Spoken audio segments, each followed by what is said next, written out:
Ever get that feeling like someone's tuned in to a frequency, that nobody else is picking up on? Today, we're tuning into that wavelength. We're diving deep into the world of the INFJ. You've probably heard the stats, right? They're super rare. Oh, yeah. Only about 2% of the population. That's right. And, this article, it does a really good job, I think, of unpacking why that rarity is just so fascinating, Totally. Yeah, the first thing that jumped out at me reading this was how INFJs, it's almost like they operate on a different level. They're picking up signals the rest of us just totally miss. And there's a reason for that. Yeah. It all comes down to intuition, which is essentially the INFJ's superpower. It's less about concrete facts and more about understanding the essence of things, especially when it comes to people. So it's not just about being observant, it's deeper. Exactly. Think of it almost like a sixth sense for patterns and possibilities.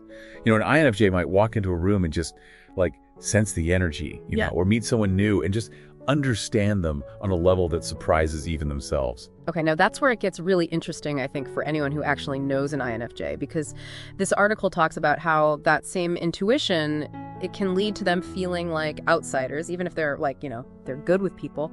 Why is that? It's a paradox, right? They crave this deep connection, but at the same time, imagine constantly seeing these things that other people just miss, sensing undercurrents that nobody else is acknowledging. It can be, isolating. It's like they're speaking a language most people haven't learned yet. Yeah. Which actually makes me think about something else this article brought up, and it's this whole INFJ and perfectionism, procrastination struggle. Is that tied to intuition as well, do you think? It can be. Because INFJs are so tuned into all these possibilities, right? Yeah. They often see every angle, every potential flaw in their own work, I get that. That drive for excellence, it's a strong one. But sometimes that awareness can be overwhelming, and then procrastination sets in. Yeah, so it's they're frozen by the fear of not getting it, exactly right, which ironically makes them feel even more behind. Precisely. The key for INFJs is finding that balance between striving for excellence, which is a fantastic quality, but also learning to embrace imperfection, just as part of the process. Easier said than done, I'm sure. That probably takes a lot of self-awareness. But on the flip side, even though INFJs have these intense inner worlds, the article also highlights how warm and approachable they are. Yeah, and that warmth, it's not accidental. It comes from a genuine place, a deep desire for connection. That reminds me this one time, this one time I was venting to a friend, an INFJ, about this whole work thing. I was so stressed, but she just listened, no judgment. Yeah. And by the end of it, I felt like I'd unloaded a ton of bricks. Yeah, that's so interesting you say that because it really tracks with what the article talks about, that INFJ feeling function. Oh, interesting. And it goes beyond just listening. They're tapping into this deep well of empathy. It's why people feel so seen by them. It's not just that they're picking up on what you're saying, but what you're feeling. Yeah, exactly. It's they have this emotional intelligence radar that's always on. Wow. They pick up on these subtle cues, the unspoken things, and they genuinely care. Right? Yeah. About understanding your experience. Which makes sense, given the article calls them emotional sponges. That sounds kind of intense, though. It can be. While that empathy is, like we said, a superpower, it also means that they absorb the emotions around them, almost like osmosis, Oh, wow. Someone's joy becomes their joy. Yeah. But someone's stress, see where I'm going with this. Definitely a double-edged sword. On one hand, you connect on this, deeper level. But on the other, you're carrying the weight of all those emotions, too. And that's exactly why this article, it emphasizes how important boundaries are for INFJs. Yes. They have to be so mindful of what they're exposing themselves to, create that space to process, and prioritize self-care big time. It's they need time to, recharge after being tuned into everyone else. Yeah.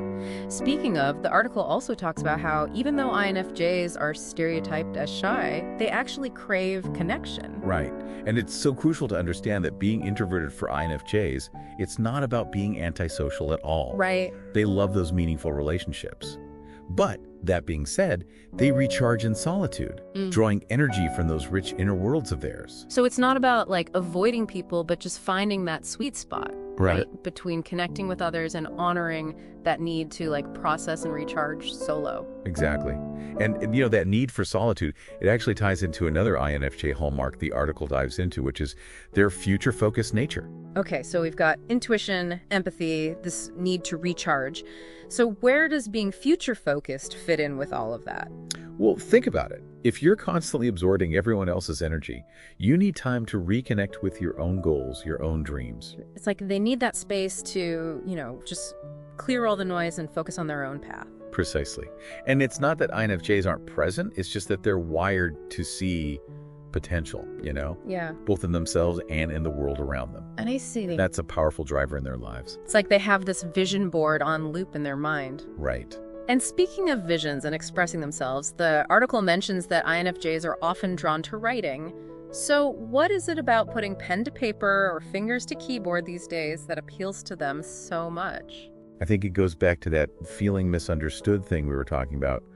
Writing gives them this space, to articulate those thoughts and feelings in a way that feels, safe, controlled. Because in conversation, it's easy to get sidetracked or feel like you're not being fully understood. Exactly. Yeah. Writing allows them to really explore all the nuances of their ideas, their own unique perspective, without interruption or the pressure to simplify things for others, And if you think about it, a lot of INFJs throughout history, writers, artists, even some leaders, they're known for their insights into the human condition. You know what I mean? Absolutely. And it's not just about being good with words, right? It's about having something meaningful to say, something that resonates on a deeper level. Right, yeah. It's deeper than that. So it's almost like writing allows INFJs to bridge that gap between their inner world and the world outside, to connect with others in a way that feels truly authentic to them. Exactly. And that brings us to another fascinating point the article makes, which is that INFJs, they often thrive when they can work independently or maybe in small trusted groups. Right. Yeah. Which makes sense given everything we've said. They need their space to tap into their intuition, to process all that emotional input, to, bring their unique vision to life. Precisely. And while, yes, our culture often celebrates collaboration and teamwork and all that, right, for INFJs, that intense focus on their inner world, that's where the magic happens. It's not about being antisocial. It's more about creating the optimal conditions for their best work to emerge. Yeah, exactly. It's about honoring that need for deep focus and internal processing. And who knows, maybe that's something we can all learn from, regardless of our personality type. Right. Sometimes a little solitude and introspection, incredibly powerful. So true. So to wrap things up, it seems like understanding INFJs is all about appreciating these seeming contradictions, right? Yeah. They crave connection, but also solitude. They lead with their hearts, but they also have these brilliant minds. They're driven to make a difference, but also need to protect their own, sensitive hearts. Beautifully put. This deep dive is only just scratched the surface. What's fascinating is that the more you learn about INFJs, the more you realize there's always more to discover. They're like a never-ending source of fascination. Right. And that's what makes understanding them so rewarding. It's a journey of discovery, not just about them, but about ourselves and the incredible diversity of human experience. I love that. Yeah. So true. And on that note, we'll leave you with this thought. What if the key to unlocking a deeper understanding of INFJs lies in embracing those paradoxes within ourselves? Until next time, keep diving deep. It's like they're creating a sanctuary, for their inner world to really blossom. And then they share those incredible insights through their work, which is pretty amazing. Yeah, it is. And speaking of insights, one thing that really stuck with me from the article was this whole idea of INFJs being drawn to people who need help. It's like they have this innate desire to make a difference in the world. Absolutely. And, you can actually see this play out in their careers too. INFJs are often drawn to professions where they can have a direct positive impact.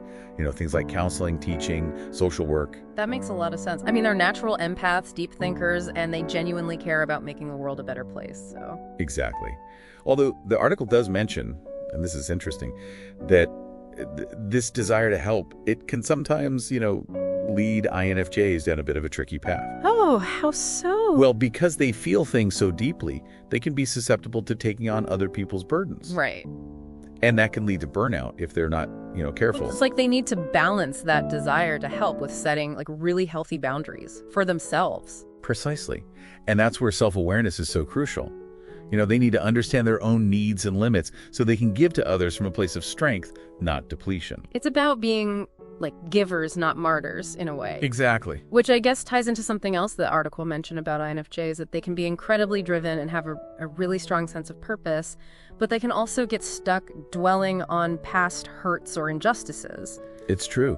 That deep empathy they have, it extends not just to other people's experiences, but to their own too, Right. And because they process emotions on such a deep level, past experiences, especially the negative ones, those can have a really lasting impact. So how do INFJs navigate that? How do they reconcile that strong sense of purpose with the potential for those past hurts to hold them back? Well, it all goes back to that self-awareness and self-care that we talked about earlier. It's about acknowledging those past experiences, processing the emotions, and ultimately, finding a way to integrate those experiences into their understanding of themselves and the world too. So it's almost like instead of letting those past hurts define them, they use those experiences as fuel for their own journey toward creating positive change. Yeah, exactly. Wow. Well, as we wrap up this deep dive into the world of the INFJ, what's the one key takeaway you hope our listeners walk away with? I think the biggest takeaway here is that understanding INFJs really is about, embracing paradox. They're complex people who cherish connection, but they recharge in solitude. They lead with their hearts, but they possess these brilliant minds. They're driven to make a difference, but they also, at the same time, need to protect their own, sensitive hearts. So well said. And maybe, just maybe, by understanding those paradoxes in others, we can all start to appreciate the, beautiful complexities within ourselves, too. Beautifully put. This has been such a fascinating exploration, and honestly, I feel like we've only just scratched the surface of what it really means to be an INFJ. So, to our listeners who are eager to learn more, be sure to check out our show notes. We'll have links to the article and a bunch of other resources where you can dive even deeper into this whole world of personality. Until next time, keep those minds curious, and remember, the most fascinating journey is the one within.